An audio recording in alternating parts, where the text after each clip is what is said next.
Okay, just had a very good practice, especially considering the fact that I think we rolled in about 3 in the morning last night. But the spirits were good. Guys worked hard, especially the young guys who played a lot last night, and they did well. It was a Pittsburgh-oriented practice, but it was also competitive, so it was good.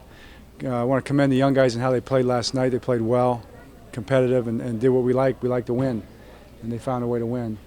And then the human element part of it here is it's a tough time. I mean, you know that you're going to see these guys, and they're a little bit they're loose, but you can tell that they're thinking about it. And there's a lot of guys at stake right here as far as who's going to make it, who's not. And it's the toughest part of the job that we have because they've all become Ravens. They've all become part of us, and just have to see how that goes over the next 24 hours.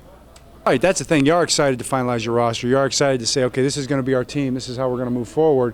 But that's going to not include some guys.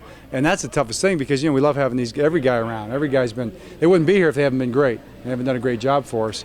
So those are going to be tough conversations that we're going to have tomorrow. I would say some of these performances last night did make the decision hard. Some guys that, you maybe said, I don't think they're going to make it, may have stepped up and made a case for themselves. And quite a few young guys did that. Yeah, Josh made a case for himself. He played very well. We've been impressed with him all through camp. He hadn't had as many opportunities in games, but then last night he showed up.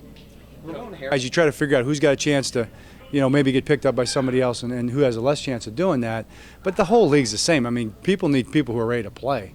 You can't just be bringing guys in and putting them on, as developmental projects. I mean, you only get 53 guys. So we're all kind of in the same boat that way, so we have a pretty good feel for where guys are at that way. Right, we didn't have the reps in the OTA, so I think they got as many reps in camp probably as they would have had, but everybody had fewer reps. We get a lot of reps in practice. We practice very fast. I mean, I would challenge anybody in this league to get as many reps as we get in practice. So, and I think that's part of our plan. I mean, our guys work hard. They practice fast. They get after it, and I think we've got the hardest working group of players and coaches in football. But at the same time, we didn't have the OTAs because we'd have been just as fast in the OTAs. I mean, I feel like we've gotten as much done as we could. I feel like we're as far along as we could have possibly been. The personnel thing was tougher maybe than, and I would have anticipated. You never know how this is going to play out. Being unsettled personnel-wise, I think, didn't make the practices as productive all the time as they would have been if we'd had all our guys here March, April, May, that kind of thing. But I think our players have done a heck of a job, and I think our coaches have done a heck of a job of working hard, of adapting, to change, and I expect us to be a very good football team.